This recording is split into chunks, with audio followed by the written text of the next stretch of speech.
Welcome to program report card. मैं हूं अलीना फारूक शेख। आज हमने सियासी मामलात पर तो बात करनी है, लेकिन कार्टेलाइजेशन और किस तरह से ये कार्टेल्स यक के बाद दिख रहे एक ट्रेंड नज़र आ रहा है कि नाजायज़ मुनाफाखोरी हो या फिर हुकूमती ख़जाने को नुकसान पहुंचाना, कौमी ख़जाने को नुकसान पहुंचाना, हुकूमत की नाक के नीचे सब कुछ हो रहा है। इसके ऊपर भी थोड़ा अपने तज्ज़ियाकारों की राय जानेंगे। कमिंग बैक टू द सियासी गर्मा गर्मी, जनाब अपोजिशन की जानिब से एहतजाज तो जारी है और लॉन्ग मार्च की कॉल दे दी गई है। अब हुकूमत की जानिब से एक कार्ड खेला गया है और वो कल ये है कि जी हुकूमत ने कल ऐलान किया है कि सेनेट इंतखाबात पहले करवाए जाएंगे वक्त से, यानी मार्च से पहले हो सकते हैं या मार्च के अंदर अंदर हो सकते हैं। अब ये जो हुकूमत का मूव है, इसके लिए उन लोगों ने डिसाइड किया है कि जी वो सुप्रीम कोर्ट से रुजू करेंगे। एक तो सीक्रेट बैलेटिंग के लिए, यानी जो सीक्रेट बैलेट होता था अब वो शो ऑफ हैंड्स के जरिए करवाना चाहते हैं। इसके बारे में पहले भी बात कर चुके हैं, लेकिन सुप्रीम कोर्ट से इसके लिए रुजू किया जाएगा, इस पर रहनुमाई ली जाएगी। साथ ही साथ ये वाली बात कि जो वक्त से पहले इंतखाबात होने हैं, इसके ऊपर भी अब कुछ इबहम पाया जा रहा है और कहती है कि जी हुकूमत हम इंटरप्रिटेशन के लिए जाएंगे सुप्रीम कोर्ट के पास। अपने एनालिस्ट से हमने ये पूछना है कि क्या ये पॉसिबल है, कैसे हो सकता है। मुख्तलिफ जो मौक़िफ़ आ रहे हैं अपोजिशन की जानिब से भी, जो कह रहे हैं कि हुकूमती बौखलाहट का शिकार, क्या राय रखते हैं वो। बुनियादी सवाल कुछ यूँ है इस पर कि हुकूमती फैसला सेनेट के इंतखाबात पहले करवाने का कैसा है, मुस्बत या मनफी। पैनल पर आज हमें ज्वाइन करें हसन निसार साहब, इरशाद भट्टी साहब, मुनीफ फारूक साहब और शहजाद इकबाल साहब भी हमारे साथ मौजूद हैं। अब इसके दो पहलू हैं, एक तो सियासी पहलू जैसे कि बताया, उसके मुज़बरात वो भी डिस्कस करेंगे, लेकिन जो कानूनी पहलू है सबसे पहले वो उसके इब्हाम दूर कर लेते हैं। मुनीफ फारूक साहब, आपकी मौजूदगी का फ़ायदा उठाते हैं, आपसे थोड़ी सी इसके ऊपर रहनुमाई चाहेंगे। 224(3) को बुनियाद बना रही है हुकूमत, जिसके लिए सुप्रीम कोर्ट के पास जाएगी और इंटरप्रिटेशन लेगी जो कबल अज़ वक्त इंतखाबात हैं उसके ऊपर। थोड़ा सा हमारे देखने वालों को सादा अल्फाज में समझाइएगा, 224(3) क्या कहता है, क्या वक्त से पहले हो सकते हैं इंतखाबात? बिस्मिल्लाहिर्रहमानिर्रहीम, बहुत शुक्रिया। देखिए, बुनियादी तौर पर अगर इसको ज़रा बहुत ही सादा अल्फाज में रखा जाए ताकि जो आपके देखने वाले हैं उनको भी समझ आ जाएगा कि जो आर्टिकल 324 है आईन पाकिस्तान का, वो इलेक्शन का टाइम या बाई इलेक्शन का टाइम जो है उसके बारे में है।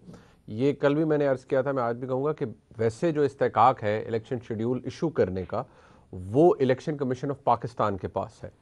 लेकिन क्योंकि हमारे मुल्क के अंदर मामलात कुछ ऐसे होते हैं कि वफाक या फेडरल गवर्नमेंट जो है वो भी अपना इन्फ्लुएंस इस्तेमाल करती है। यहाँ पर जो आर्टिकल 224(3) का जिसकी बात की जा रही है, अगर उसकी लैंग्वेज को देखा जाए तो वो लैंग्वेज काफ़ी वाज़े है। उसका जो मैं उर्दू तर्जुमा है सिर्फ 3 बुनियादी सतूर के ऊपर है, तो लिहाजा मैं चाहूँगा मैं for the convenience of your viewers वो ज़रा उसको पढ़ लिया जाए। बिल्कुल बिल्कुल प्लीज़। वो उसमें कहा गया है कि सेनेट की उन नशिस्तों को पुर करने की गर्ज से जो सेनेट के अरकान की मियाद के अख्ताम पर खाली होने वाली हों, इंतखाब ऐन उस दिन से जिस पर नशिस्तें खाली होने वाली हों ज़्यादा से ज़्यादा 30 दिन पहले मुनक्किद हो सकता है। यानी कि अगर इस दफ़ा सीट्स जो हैं वो वेकेंट हो रही हैं, आधी सेनेट की 50 सेनेट को हो रही है 7 मार्च को या 8 मार्च को, तो उससे एक महीना पहले 11 को तो एक महीना पहले ये इलेक्शन कंडक्ट करवाया जा सकता है, ज़्यादा से ज़्यादा एक महीना पहले, और फरवरी 11 के बाद किसी वक्त भी ये इलेक्शन कंडक्ट कराया जा सकता है। इसके अंदर ये तो बड़ा वाज़ेह है, बड़ा क्लियर है। 11 मार्च रात 12 बजे कह रहे हैं जी, तो यानी 12 मार्च से ऑनवर्ड्स, राइट? नहीं, उससे एक महीना पहले। अलीना, ये बात इंपॉर्टेंट है कि उससे एक महीना पहले, यानी कि अगर खत्म उनकी मियाद, ठीक है, यानी 12 फरवरी, जी 12 फरवरी से कराया जा सकता है, एक महीना पहले। तो अगर हुकूमत ने ये तरीकाकार ढूंढा है तो कानूनी तरीके के, कानूनी मामले के अंदर तो उसमें कोई सुकम नहीं है। हाँ, ये एक ऐसा मामला है जिसके ऊपर बहुत ज़्यादा कोई जजमेंट्स नहीं है या बहुत ज़्यादा कोई इसके ऊपर कमेंट्री नहीं है। एक नई सिचुएशन होती है आमतौर पर, जैसे मैंने अर्ज़ किया, शेड्यूल तो इलेक्शन कमीशन अनाउंस करता है, लेकिन अब क्योंकि ये एक आइनी मामला है, इसकी तशरीह वाकई ये ठीक फैसला है हुकूमत का कि अगर वो सुप्रीम कोर्ट से लेते हैं, क्योंकि इस्तेकाक मौजूद है। अब इस्तेकाक सिर्फ अदालत ने ये डिसाइड करना है कि नहीं फेडरल गवर्नमेंट ये करा रही है, तो ये किस प्रिटेक्स्ट पे होगा, इलेक्शन कमीशन दरख्वास्त देगा या फैसला करेगा, तो अगेंस्ट व्हाट प्रिटेक्स्ट देगा जी कि हम क्यों पहले 30 दिन करा रहे हैं। करा सकते हैं, लेकिन अगर 30 दिन पहले करा रहे हैं तो उसकी कोई ना कोई वजह होनी चाहिए। ये ज़रूरी नहीं लिखा हुआ कि जी लाजमी वजह बतानी है, लेकिन आप कहीं ना कहीं तो फर्निश करेंगे ना जी कि इंस्टेबिलिटी है, हमें इस बात का डर है, ये है। अच्छा, क्या हुकूमत तजवीज़ दे सकती है इस तरह से इलेक्शन कमीशन को, जी आप पहले एक महीना करवा लें? या देखिए, आइन के अंदर तो मौजूद है कि एक महीना पहले हो सकता है, मैंने जैसे कहा कि हुकूमत तजवीज़ बिल्कुल दे सकती है, क्योंकि मुल्क के इदारे हैं, वफाक कह सकता है कि मुल्क में एक सियासी गर्मा गर्मी है और ख़तरा है इंतशार का या सियासी इंस्टेबिलिटी का, तो ये करवाया जा सकता है। और एक उसके अंदर बाकायदा मार्जिन है 30 दिन का कि अगर 11 मार्च को एक्सपायर हो रही है तो 11 फरवरी के बाद किसी वक्त भी करवाया जा सकता है। ये तो कोई इसमें इबहाम वाली बात नहीं है, ये बहुत क्लियर है और कोई वजह की भी पाबंदी नहीं लिखी गई।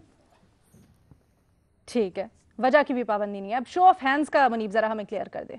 देखिए ये 226 बन रहा है वो। जी देखिए, जो अगर देखा जाए तो ये एक मियां नवाज शरीफ साहब के वक्त में भी ये मामला उठाया गया था, लेकिन उस वक्त क्योंकि ये अगर देखा जाए तो ये एक आईनी तरमीम के बारे में बात की गई कि आईनी तरमीम होगी तो ये मामला हल होगा।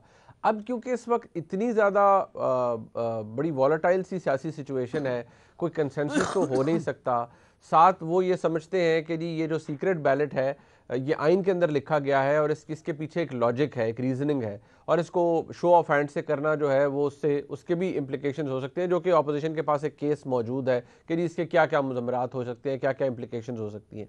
लेकिन बग़ैर आइनी तरमीम के इसको करना, इलेक्शन एक्ट का सहारा लेते हुए, सेनेट इलेक्शन रूल्स का सहारा लेते हुए, मुझे लगता है कि शायद इसके अंदर भी अगर तो अदालत के पास चली जाती है और अदालत डायरेक्शन दे देती है कि नहीं ये किया जा सकता है, इतना मार्जिन है। क्योंकि मैं दोबारा अर्ज करूंगा, हमारे मुल्क में कानून अदालतों के अंदर भी बनाए जाते हैं, क्योंकि हमारी जैसे पाकिस्तान है ये कॉमन लॉ जुरिस्डिक्शन है, यहाँ पर जज मेड लॉ भी होता है जिसे हम अदालतों का कानून कहते हैं। अदालतें फैसला करती हैं तो वो कानून बन जाता है, अदालतें तशरीह करती हैं तो वो कानून बन जाता है। तो ये हो सकता है, लेकिन थोड़ा सा मुझे एक अपहिल टास्क लग रहा है। बगैर आइनी तरमीम के करना, इससे कोई कानूनी हुक्म ज़रूर पैदा हो सकते हैं। ठीक है, ओके जी। जब ये सिचुएशन क्लियर होगी, इरशाद भट्टी साहब, हुकूमत क्या सोच रही है, क्या जोड़ तोड़ निकाला है उन्होंने खास तौर पे सीक्रेट बैलेटिंग को ख़त्म करने के लिए, शो ऑफ हैंड्स के लिए? पहली बात मैडम शेख के आज 16 दिसंबर है।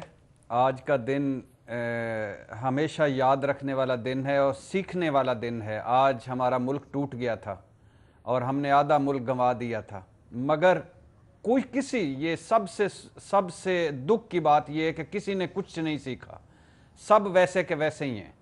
आज के दिन जिंदा कौम अगर हम होते तो आज मातम करते, रोते और आज बैठते सारे मिलकर कि हमारे साथ क्या हो गया है। लेकिन चूंकि हम मुर्दा कौम हैं और इस मुर्दा परस्त हैं, इसलिए आगे दौड़ पीछे चौड़ कोई किसी को फिक्र नहीं है। दूसरी बात मैडम शेख के ये हुकूमत ये जो सेनेट इलेक्शन है 1 महीना पहले कराने के लिए, हाँ, जो हुकूमत 1 महीना पहले ये जो करवाने जा रही है इलेक्शन, ये कोई इसके लिए सुप्रीम कोर्ट नहीं जा रही। सुप्रीम कोर्ट कल काबीना मीटिंग में अटॉर्नी जनरल ने वो शो ऑफ हैंड पर कहा था कि हम जाते हैं, हम एक रेफरेंस दायर करके सुप्रीम कोर्ट से पूछ लेते हैं, तशरीह ले लेते हैं, गाइडलाइन ले लेते हैं, और वो इसलिए कि वो उनका कहना था कि आईनी तौर पर कोई इसकी कदगन नहीं है, कानून साजी से, आम कानून साजी से ये हो सकता है, लिहाजा वो सुप्रीम कोर्ट जा रहे हैं। ये जो दूसरा है, ये जो फवाद चौधरी साहब ने कल तजवीज़ पेश की थी, आज गो के वज़ीर आज़म साहब ने भी कहा, मगर अभी तक इस पर फैसला नहीं हुआ कि हुकूमत ने फैसला नहीं किया कि 1 महीना पहले करवाने, अभी एक इजलास और बाकी है। फवाद चौधरी साहब ने आइन के 224 के सब आर्टिकल 3 के तहत कहा था कि हम एक और करवा देते हैं, 1 महीना पहले करवा देते हैं इलेक्शन। तो और इस कल 18वीं तरमीम पर भी काबीना में बात हुई, पेट्रोलियम जो कमीशन है उस पर भी बात हुई, और इसके अलावा इस पर भी, सेनेट पर भी बात हुई। तो मैडम शेख, ये मुझे लगता है कि ये एक सियासी चाल है, एक अपोजिशन को कंफ्यूज करने की एक कोशिश है। अपोजिशन जो लॉन्ग मार्च, धरने और इस्तीफों के हवाले से अभी तक मुत्तफिक नहीं है, उसे एक और मुश्किल में डालने की कोशिश है।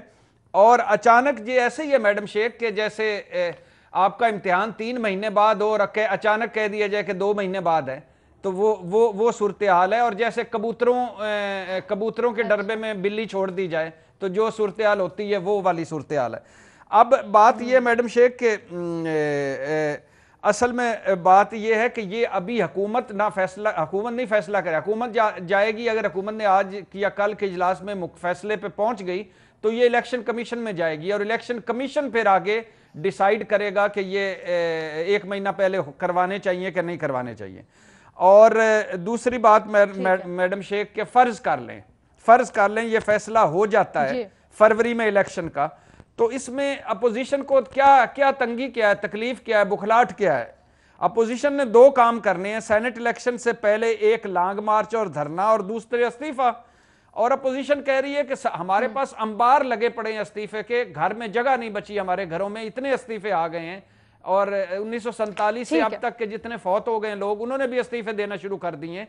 तो वो और लॉन्ग मार्च भी तैयार हैं, तो आए लॉन्ग मार्च करें और 1 महीना पहले इस्तीफे दे के घर चले जाएं। और मौलाना फजलुर रहमान साहब ने जैसे कहा कि सेनेट का इलेक्टोरल कॉलेज तोड़ना हमारा आईनी हक है, तो पहले तोड़ लें बाद में तोड़ने की बजाय। तो ये एक सियासी चाल लगती है मुझे हुकूमत की, और एक अच्छी चाल लगती है हुकूमत की कि जैसे सियासत बराए सियासत लगती है आपको हुकूमत की, और सियासी चाल लगती है। ठीक है मुनीब, अपना जवाब भी जरा वाजे कर दीजिएगा। सॉरी मैंने आपका कानूनी नुक्ता नजर तो इस पे जान लिया, लेकिन इसकी जो सियासी इम्प्लीकेशंस हैं उसको मद्देनजर रखते हुए भी क्या समझते हैं ये हुकूमत ने जो मूव प्ले किया है, कैसा है? देखिए सियासी तौर पर तो मेरे ख्याल में कोई इतना बुरा मूव नहीं है, क्योंकि कानूनी मामला भी जो है वो हुकूमत को सपोर्ट कर रहा है।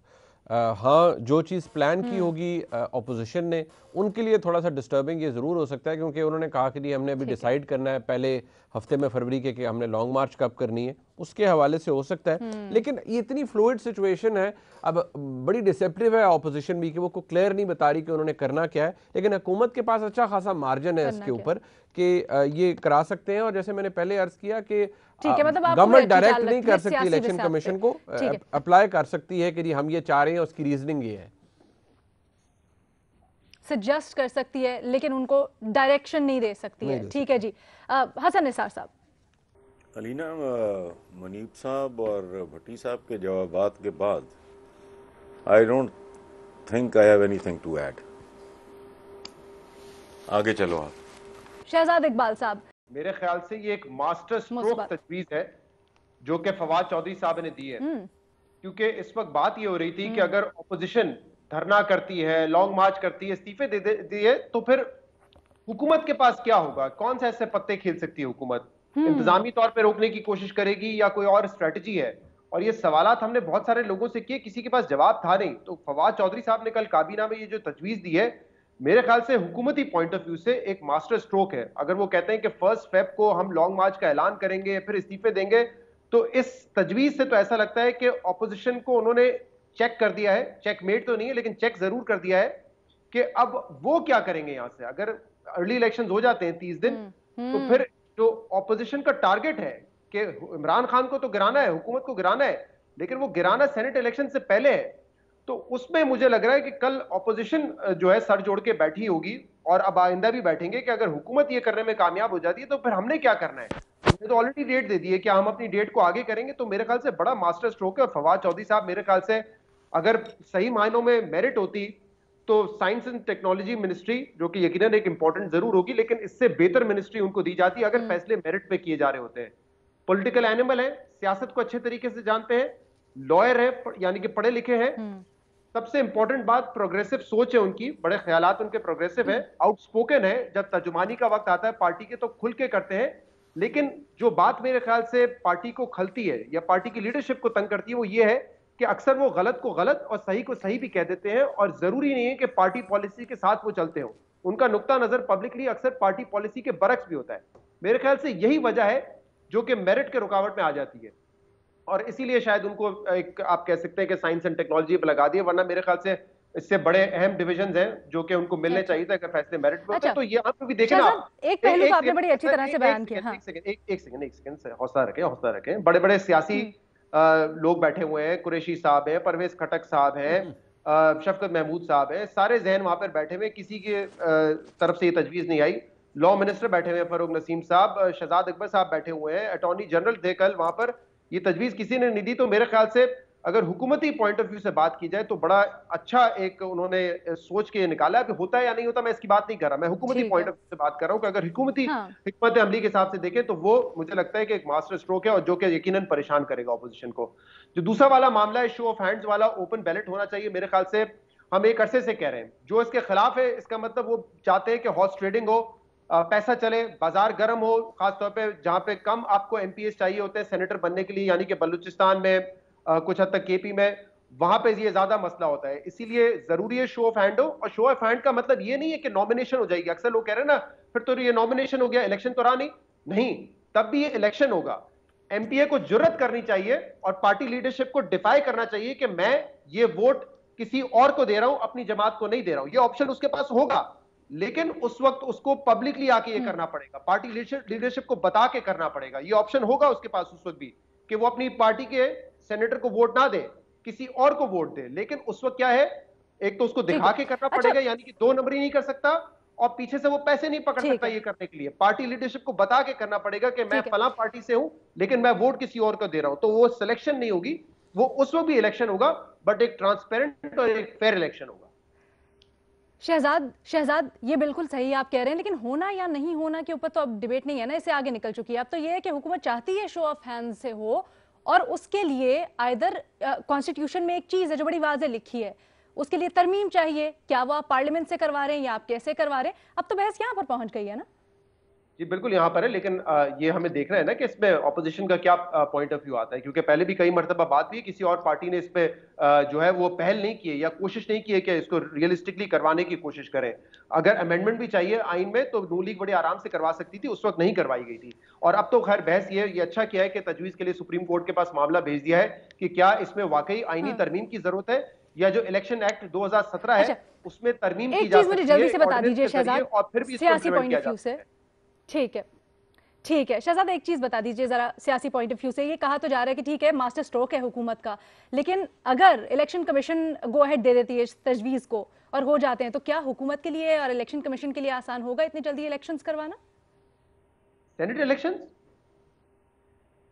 यस, मेरे ख्याल से अच्छा खासा टाइम पड़ा हुआ है इनके पास। इतना टाइम पड़ा हुआ है कि इस वक्त ये ऑपोजिशन के साथ बैठ के कल क्योंकि ये भी कहा इमरान खान साहब ने कि इस पे आप मुशावरत भी करें, अच्छा खासा टाइम है, मुशावरत करके तरमीम लेकर आनी है या ऑर्डिनेंस के जरिए होना है, इस पर भी बात कर सकते हैं, इसके लिए भी टाइम है। इलेक्शन, सेनेट के इलेक्शन में कौन सा इतना कोई लंबी एक्सरसाइज है। लेकिन हाँ, ये मुनीब का पॉइंट बड़ा इंपॉर्टेंट है कि इसमें हुकूमत का किरदार कितना होगा और जो इलेक्शन कमीशन ऑफ पाकिस्तान है उसका किरदार क्या होगा, क्योंकि शेड्यूल अनाउंस उन्होंने ही करना होता है। क्या हुकूमत के कहने पे वो शेड्यूल जल्दी कर देंगे?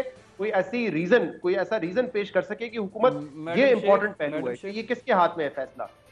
ठीक है मुनीब, आप कुछ ऐड करना चाहते हैं? मैं सिर्फ इसमें इतना जो बात है वो ऐड कर दूं कि ये जो सारी बहस है ये अपनी जगह मौजूद है, और ये जहाँ तक जो फवाद चौधरी साहब के हवाले से जो भी बात अभी शहजाद साहब ने की है, मैं एक तो उसे इंडोर्स करता हूँ। वाकई यहाँ मेरिट पे तो इस तरह फैसले नहीं होते, और उनकी वाकई सियासी बसीरत बहुत से लोगों से ज़्यादा है इस पूरे तहरीक इंसाफ की हुकूमत के अंदर। सिर्फ एक बात ये जहन में ज़रूर रखिए कि ये शायद इतना आसान लगता है, और वाकई हुकूमत के पास मार्जिन मौजूद है, बिल्कुल बड़ा क्लियर है, और इलेक्शन कमीशन के पास भी मौजूद है। ये लोगों को फौरी तौर पर कह देना कि बहुत आसान हो जाएगा इसे करना, क्योंकि बदकिस्मती से हमारे मुल्क में जो एक्सेसिव लेजिस्लेशन है वो बहुत ज़्यादा है, या एग्रेसिव जो ये अदालतों के अंदर जो मामलात जाते हैं बहुत ज़्यादा है। खामखा इसको लेकर कोई इसके खिलाफ जाया जा सकता है किसी भी अदालत के अंदर कि जी हमने ये किया हुआ था और ये हुकूमत पहले ये क्यों जा रही है, लिहाजा इस चीज़ का खदशा तो रहेगा। लेकिन मैं दोबारा ये कहूँगा, आइन बड़ा वाज़ेह है और उसमें तो ये भी नहीं लिखा कि आपने कोई वजह बतानी है, लेकिन ये ज़हन में ज़रूर रखिएगा कि इलेक्शन कमीशन का सारे चक्कर में कन्विंस होना बड़ा ज़रूरी है। वैसे तो आपको पता है हुकूमत का बैक चैनल में आ जाना, इलेक्शन कमीशन के साथ उन्होंने कहना कि भाई आप ये बताएं हम क्यों जल्दी करवा रहे हैं, लेकिन बगैर किसी वजह के ये अगर आप समझेंगे कि बस ठीक है जी विद द ब्लिंक ऑफ आई ये काम हो जाएगा, तो शायद ये इतना आसान नहीं होगा। सही, अग्रीड। अच्छा ठीक है, एक छोटी सी ब्रेक लेते हैं। हमारे एनालिस्ट यहाँ पर कह रहे हैं तीनों के जी मुस्बत कदम है। शहजाद इकबाल साहब तो इसको हुकूमत का मास्टर स्ट्रोक करार दे रहे हैं, हसन निसार साहब ने कोई राय नहीं दी इसके ऊपर। एक छोटी सी ब्रेक लेते हैं, दूसरे सवाल के साथ वापस आएंगे। जनाब, चीनी स्कैंडल, गंदम स्कैंडल, पेट्रोलियम स्कैंडल, आपको याद होगा हाल में बहुत सारे स्कैंडल्स, और जिनकी रिपोर्ट्स में ये जो जिस वजह से या मुनाफाखोरी हो या फिर हुकूमती जो फैसले थे उनमें किस तरह से आगे पीछे हुआ सारा मामला वो हो, या फिर जिस तरह से कौमी ख़जाने को नुकसान पहुंचाया गया, उसकी वजह बड़ी मुश्तरक है, और वो वजह है कार्टेलाइजेशन। यानी कुछ एसोसिएशंस बना के या कुछ जो मुख्तलिफ मिल्स या मुख्तलिफ जो स्टेक होल्डर्स होते हैं वो अपनी एक ऑर्गेनाइजेशन बना के किस तरह से मुनज़्ज़म मनसूबाबंदी के तहत कौमी ख़जाने को नुकसान पहुंचाते हैं। मसाबकती कमीशन की हालिया रिपोर्ट में कुछ इसी ट्रेंड की दोबारा से निशानदेही की गई है, और इस दफ़ा है सीमेंट स्कैंडल। बताया गया कि किस तरह से नाजायज़ मुनाफाखोरी की गई सीमेंट एसोसिएशन की जानिब से, इसी तरह से कार्टेल बनाकर। सवाल ये है हमारा बुनियादी अपने एनालिस्ट से कि जनाब, यक के बाद दीगरे हम ये ट्रेंड देख रहे हैं, लेकिन मत की विल होने के बावजूद कि इन कार्टेल्स या जिस तरह की हुकूमत कहती है माफियाज का सद्देबाब होगा, क्यों नहीं हो पा रहा, या इनके खिलाफ मौसर कार्रवाई क्यों नहीं हो पा रही। ओपन ऑप्शन है हमारे तमाम एनालिस्ट के पास। शहजाद इकबाल साहब, आपसे आगाज करना चाहेंगे इस गुफ्तगू का। देखिए, एक तो ये बात हमें समझने की जरूरत है कि ये कोई भी ऐसा कार्टेल या माफिया नहीं है जो आज पैदा हुआ हो या 2018 के बाद पैदा हुआ हो। ये पहले भी एग्जिस्ट करते थे। इस हुकूमत ने वादा किया था इन कार्टेल्स को हम खत्म करेंगे, लेकिन उसमें वो बुरी तरह नाकाम हुए। इनफैक्ट वो कार्टेल ज्यादा एक्टिव हो गए। शुगर की जो माफिया है, कार्टेल है, वो पहले से मौजूद था, लेकिन फिर भी 58-57 रुपीज में चीनी मिल रही थी। तो सोच लें आपके वो कितना मुनाफा कमा लेते होंगे एक कार्टेल के बावजूद। लेकिन जब वही चीनी इन्होंने तकरीबन एक साल तक 80 रुपए से 110 रुपए तक बेची है, तो उनका मुनाफा कितना बढ़ गया होगा। तो वो कार्टेल जिनको खत्म करना था, वो माफिया जिनको खत्म करना था, वो ज्यादा एक्टिव हो गए, क्योंकि इस हुकूमत की कुछ हद तक ना तजर्बेकारी है। इसके अलावा जो मैकेनिज्म कमिटीज है वो सही तरह काम नहीं कर रही, एडमिनिस्ट्रेटिव के मसाइल है, इसीलिए उन्होंने ज्यादा मुनाफाखोरी की है। लेकिन ये जो सीमेंट वाला कार्टेल है, ये जो इंक्वायरी रिपोर्ट आई भी है कॉम्पिटिशन कमीशन ऑफ पाकिस्तान की, उसमें लिखा हुआ है कि जो एविडेंस है ऑफ कार्टेलाइजेशन वो 2014 से 2020 तक का मिलता है, जिसमें वो डिस्ट्रीब्यूशन कोटा को लिमिट कर देते हैं कि कोटा किस तरीके से देना है, कहां कहां जाएगा डिस्ट्रीब्यूशन, और फिर उसी हिसाब से वो प्राइस भी तय कर लेते हैं। ये गठजोड़ होता है कंपनियों का। और उस हवाले से वो कह रहे हैं हमारे पास फॉरेंसिक एविडेंस भी है कि कुछ व्हाट्सएप ग्रुप पे ये तय किया गया था कि क्या प्राइस होगी। और खासतौर पर इस साल के हवाले से है कि मई जून जुलाई में 50 रुपए उन्होंने फी सीमेंट की बोरी बढ़ाया है, जिसकी वजह से 40 अरब रुपए कंज्यूमर की जेब से ज्यादा निकाला गया है। ऐसा नहीं है कि हुकूमती या एक्सचेकर को नुकसान हुआ हो, हमारी जेब से वो ज्यादा पैसा निकाला गया है। वो कह रहे हैं इसके बावजूद कि इनपुट कॉस्ट कम हुई थी तो ये कीमत नीचे आनी चाहिए थी, लेकिन जब कंपनीज आपस में मिलकर फैसला कर लेती है कि हमने कीमत को नहीं नीचे आने देना है, तो वो फिर अपनी मर्जी की प्राइस चार्ज करते हैं। तो मैं आपको बता रहा था, मैं 2006, 7, 8 में बिजनेस प्रोग्राम्स को होस्ट करता था और उन पे मैं काम करता था। ये उस वक्त भी ये मामला सीमेंट सेक्टर का बड़ा पीक पे था। खालिद मिर्जा साहब उस वक्त कंपटीशन कमीशन ऑफ पाकिस्तान के चेयरमैन थे। उन्होंने बड़ी मेहनत की थी, बड़ा काम करने की कोशिश की थी, लेकिन बदकिस्मती से वो कार्टेल कभी खत्म नहीं हुआ। और आज भी इंक्वायरी रिपोर्ट में कंपटीशन कमीशन ऑफ पाकिस्तान कहता है कि वो एग्जिस्ट भी करता है, उसका एविडेंस भी मिला है। मैंने अभी रिपोर्ट का हिस्सा पढ़ा है, इस पे जरूरी है कि जो सीमेंट ओनर्स हैं, जो सीमेंट मैन्युफैक्चरर्स हैं, उनका वर्जन भी लेना जरूरी है कि वो इस हवाले से क्या कहते हैं, जो एविडेंस की ये बात की जा रही है। लेकिन ये एग्जिस्ट कर रहा है। इस पे कंपटीशन कमीशन ऑफ पाकिस्तान, मैं जहां तक जानता हूं पिछले 14-15 साल से, जब से मैंने शुरू किया है होस्टिंग या फिर जर्नलिज्म, तब से ये मैं देख रहा हूं कि ये मसला है और इसको खत्म करना यकीनन इस हुकूमत की जिम्मेदारी है। अच्छी बात यह है कि इस दौर में अगर चलें आप कुछ मुश्किल फैसले करके इन कार्टेल्स को मुस्तकिल खत्म कर देते हैं, क्योंकि देखिए जब ये इनिशिएट करेंगे आपके खत्म करना है इन माफिया को, पहले तो रिपोर्ट बनानी पड़ेगी, जिसकी वजह से बड़ा नुकसान होगा। ये देखिए कैश 22 सिचुएशन है ना। जब चीनी की पहली इंक्वायरी कमेटी रिपोर्ट बनी थी तो चीनी माफिया ने उसमें कहा था कि कीमत 100 रुपए कर देंगे, 100 रुपए हो गई, ये हुकूमत कुछ नहीं कर सकी उनके सामने। तो अब देखना ये है कि अगर ये स्टेप लिया है इसको मंतकी अंजाम तक पहुंचाएं। और कंपटीशन कमीशन ऑफ पाकिस्तान का रोल बड़ा इंपॉर्टेंट है यहाँ पर। ये उन्होंने ही देखना होता है कि कौन से सेक्टर में गठजोड़ के जरिए आप कीमतें बढ़ा रहे हैं। तो अगर होपफुली इसमें सदाकत है, उनके केस में एविडेंस उनके पास मौजूद है, आगे लेके चलते हैं पॉइंट। इरशाद भट्टी साहब, ठीक है जी, इरशाद भट्टी साहब, बड़ा अच्छा पॉइंट कि हमने देखा है इस दौरे हुकूमत में कार्रवाइयां हुई हैं, इंक्वायरीज भी हुई हैं, चीजें खुल के सामने आई हैं, लेकिन कार्रवाई नहीं होती, सजा नहीं होती। मैडम शेख, कमाल का मुल्क है, कमाल का मुल्क है, क्या खूबसूरत मुल्क है हमारा। तंबाकू माफिया, अद्वियात माफिया, आटा गंदम माफिया, चीनी माफिया, पेट्रोल माफिया, और अब पेशे खिदमत है सीमेंट माफिया। ये पाकिस्तान नहीं मैडम शेख, अब माफिस्तान बन गया है। वो सुप्रीम कोर्ट ने कहा ना, सिसिलियन माफिया और गॉडफादर। और जिस शोबे में आप जाएंगे एक माफिया मिलेगा, हत्ता के भिखारियों के शोबे में जाएं तो वहां भी एक माफिया मौजूद है। वो हसन निसार साहब कहते हैं ना कि हम अकलियत को छोड़कर हम झूठे, दगाबाज, मुनाफिक, जखीरा अंदोज, मुनाफाखोर और इस निज़ाम को तेजाब से गुसल दें। अब ये देख लें, ये जो 40 अरब का सीमेंट में इजाफी मुनाफा कमाया गया है सीमेंट वालों ने। सीमेंट मैन्युफैक्चरिंग एसोसिएशन ने राबतों के लिए एक व्हाट्सएप ग्रुप बनाया हुआ था। हुकूमत ने फी बोरी सीमेंट 25 रुपए एक्साइज ड्यूटी कम की, उन्होंने आगे अवाम पर 12 रुपए की, यानी फी बोरी 13 रुपए बस ज्यादा वसूल कर रहे थे ये, और 40 अरब का मुनाफा। अच्छा, और फी बोरी कीमत 50 अरब भी ज्यादा बढ़ा भी ली इसके अलावा, तो 40 अरब का मुनाफा। अच्छा, अब मैडम शेख कल काबीना में पेट्रोलियम कमीशन रिपोर्ट भी पेश हुई है, जो chief justice Lahore high court के कहने पर बना पेट्रोलियम कमीशन, और उन्होंने इस रिपोर्ट को पब्लिक किया। 2002 में 4 कंपनियां थी पेट्रोलियम की, आज 66 हैं, 66, और सारी जो हैं सारी की सारी कागजों में खसारे में हैं। आप देखें इनकी 2 नंबरी। भारत हमसे 10 गुना बड़ा है, 7 कंपनियां हैं, श्रीलंका में 3 है, बांग्लादेश में 4 है। मुझे जल्दी से बता दें। चार और इंटेंट होने के बावजूद, इंक्वायरी होने के बावजूद हम क्यों देख रहे हैं कि कार्रवाई नहीं होती है इसके ऊपर कोई? मैडम शेख, मैं उसी पे आ रहा हूं। अगर आप इमरान खान साहब से बहुत ज्यादा जल्दी में है मेरे ख्याल से। अच्छा मैडम शेख, सालाना 250 अरब का टीका लगता है, सालाना 250 अरब का पेट्रोलियम में, सिर्फ ये बता दूं। दूसरी बात यह है कि जब काबीना में, जब हुकूमत के अंदर माफिया बैठा हो, उन्होंने ब्यूरोक्रेसी खरीद ली हो, अच्छा। हुकूमतों के वजीर और MNA खरीद लिए हों, और उन्होंने इदारे खरीद लिए हों, तो उसके बाद कौन है जो इनके खिलाफ कार्रवाई करेगा?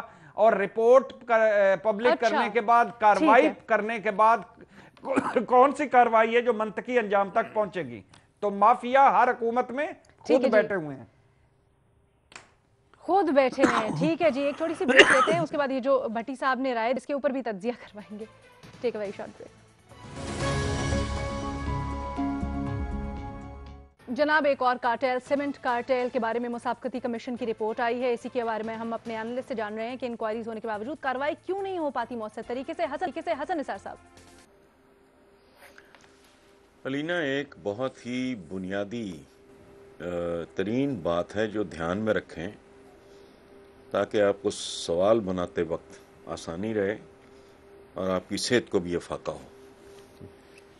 पहली और आखिरी हकीकत यह है सरमायादाराना निज़ाम की कि कार्टेलाइजेशन इसका जुज़्वे आज़म होती है। इस्लाम ने इसीलिए मलूकियत और सरमायादाराना निज़ाम की नफ़ी की है बहुत बुरी तरह। कार्टेलाइजेशन रूह है इसकी। अच्छा, इसे थोड़ा बहुत कैंडे में, थोड़ा बहुत उनकी इजाजत से कैंडे में रखा जा सकता है, खत्म किसी का बाप नहीं कर सकता। ये तो सुपर पावर नहीं कर सकी है, आपका तो हाथ पल्ले ही कुछ नहीं है, आपने क्या करना है? अच्छा, इसी तरह माफियाज जिसको आप मुंह उठा के कह देते हो, मैं भी कह देता हूं, जुबान पे चढ़े हुए ना गलत गुलाम लफ्ज मारी जाते हैं, तो माफिया से मुकाबला भी खाला जी का बड़ा नहीं है, और खास तौर पे एक ऐसी हुकूमत जिसकी तो टांगें ही रेत की हैं। जब अंदाजा लगाओ ना, पल्ले ही कुछ नहीं, और ये सुपर पावर्स नहीं कर सकते। सरमायादाराना निजाम की रूह है कार्टेलाइजेशन, हजारादारियां, मोनोपोलीज। कहां कैसे पहुंचते हैं? इस्लाम की फिलॉसफी इसीलिए ये है, मैं एक लाइन में आपको ना वो समझा देता हूं, ये लिखा हुआ है किताबों में कि पैसा और दौलत और सियासी ताकत माशरे में यूं जुडिशियसली सर्कुलेट करे जैसे एक हेल्दी बॉडी में खून जुडिशियसली सर्कुलेट करता है, पांव से लेके सर तक। तो सरमायादाराना निजाम तो बीबी इसकी टोटल नफी है। कार्टेलाइजेशन, पता नहीं क्या समझते हैं आप कार्टेलाइजेशन को। अमेरिका क्या है, वहां क्या है, कौन फाइनेंस करता है उनको? बिलियंस ऑफ डॉलर्स कैंपेन्स वगैरह में। फिर वसूलियां नहीं करेंगे वो, फिर वो अपनी तंजीम में कोई लॉबिस्ट फलाना टमकाना हो भाई। ये सवाल बुनियादी तौर पे आपका नक्स है बहुत। सरमायादाराना निजाम में कार्टलाइजेशन नहीं होगी तो क्या होगा? ठीक है, मुनी फारूक साहब। देखिए, जो शहजाद साहब ने बात बताई है इसके अंदर और जो इसका बैकग्राउंड बताया है, वो उनकी समझ इस मामले में हम सब से बेहतर है, क्योंकि वो इस चीज़ को फॉलो करते रहें। और जो हसन निसार साहब ने बताया, एक पर्सपेक्टिव में भट्टी साहब ने रखा है कि ये हमारे मुल्क में होता है, लेकिन देखिए मैं तो इसकी सिर्फ एक रीजनिंग निकाल सकता हूँ जो समझ में आती है एज अ कॉमन पाकिस्तानी या as a student of politics, कि जहाँ इतने बड़े बड़े सरमायादार मौजूद हों, और जिस तरह हसन साहब कह रहे थे सरमायादाराना निज़ाम है, और इन लोगों की फिर इंग्रेस के सिर्फ सरमायादारों तक नहीं होती, ये फिर बाकायदा तौर पर फंड करते हैं। जैसे अभी अमेरिका की मिसाल दी, ये बाकायदा तौर पर पॉलिटिकल पार्टीज़ को, पॉलिटिकल एंटिटीज़ को फंड करते हैं। अब आप जब किसी को फंड करते हैं, उसको पैसे देते हैं, उसको उसकी आपकी इंग्रेस उस हद तक पहुंच जाती है, तो फिर आप डिसीजन मेकिंग के ऊपर भी इन्फ्लुएंस करते हैं। अब ये चीनी का मामला, सारा तमाशा क्या था? किसी की हिम्मत थी रज़ाक दाऊद साहब को या किसी और को फारग करा देता, निकाल देता। आज आपके जो एक्सपोर्टर्स, जो इम्पोर्टर्स हैं गाड़ियों के, ये जो इम्पोर्टेड गाड़ियाँ आती थी पाकिस्तान के अंदर, वो बैठे हुए रो रहे हैं। लोकल जो आपके मैन्युफैक्चरर्स हैं, उन्होंने पिछले 2 साल में 12-15 लाख रुपए एक यूनिट के ऊपर कीमत बढ़ा दी है। आई एम श्योर, मैं क्योंकि इसकी समझ ज़्यादा शायद बिजनेस चीज़ है, बिजनेस रिलेटेड चीज़ है, तो इसकी शहजाद साहब को ज़्यादा समझ होगी, बट मैं आपके तवज्जुद से उनको आई वुड रिक्वेस्ट हिम, अर्ज हिम कि इसके ऊपर भी कोई एक प्रोग्राम होना चाहिए कि ये जो बेसिकली कार्टलाइजेशन है, या जो आपकी डोमेस्टिक, जो आपके ये जो होते हैं चीज़ें, जो वेंडर्स होते हैं जो प्रोड्यूस करते हैं चीज़ें, ये किस तरह से मैनिपुलेट करते हैं, किस तरह से अपनी मोनोपोली बनाते हैं। ये एक बहुत देखा जाए तो बड़ा कॉम्प्लेक्स सब्जेक्ट है, लेकिन जहाँ पैसा इन्वॉल्व हो जाता है, इतनी डीप इंग्रेस इन्वॉल्व हो जाती है, वहाँ अली ना आप भूल जाएं मैं क्या, आप क्या, हम बैठे हुए यहाँ प्रिंसिपल चीज़ें कर लेंगे, डिबेट कर लेंगे, तजज़िये दे देंगे, लेकिन जहाँ इन्फ्लुएंस आ जाता है, जहाँ पैसा आ जाता है, वो फिर आपकी रास्ते जुदा हो जाते हैं। You may run parallel, but को इनसाइड कभी नहीं कर सकते। आप निकालते रहे जुलूस एक चीज का, आपको इनसाइड कभी नहीं कर सकते। ठीक है जी, ठीक है। Shahzad, do you want to add something? नहीं, मैं फेयर कमेंट है, और सिर्फ निजाम पे ये कंपनीज आपस में मिलकर करती है, बात ठीक है। पॉलिटिकल पार्टीज को फंडिंग होती है, ब्यूरोक्रेसी में फंडिंग चलती है, जिसकी वजह से ये फैसले अपने करवाने में कामयाब हो जाते हैं। बल्कि फंडिंग तो छोड़े, इस हुकूमत की मिसाल ही आप ले लें, बहुत सारे ऐसे SAPM हैं जिनको ये कहा जाता है कि इसलिए रखना जरूरी है क्योंकि सियासतदान काम नहीं चला सकते ये टेक्निकल महकमे, तो हमें जाहिर सी बात है एक्सपर्ट्स को लाना पड़ता है। लेकिन उन एक्सपर्ट्स का जब बाकायदा एक कॉन्फ्लिक्ट ऑफ इंटरेस्ट हो, तो फिर क्या करेंगे आप? जो बैठा हुआ है पेट्रोलियम सेक्टर में, उसकी अपना एक प्लांट है, वो बहुत बड़ा सवाल खड़ा हो जाता है। तो कैसे और फिर वहां से चीजों को आप किस तरह से बेहतर करेंगे? आपके इंडस्ट्री के वजीर थे, उनकी खुद इंडस्ट्रीज है इस मुल्क में। ठीक है जी, ठीक है जी। हमारे पास यहाँ वक्त खत्म हो गया प्रोग्राम में। कल आपसे नए सवाल के साथ मुलाकात होगी। अपना बहुत ख्याल रखिएगा।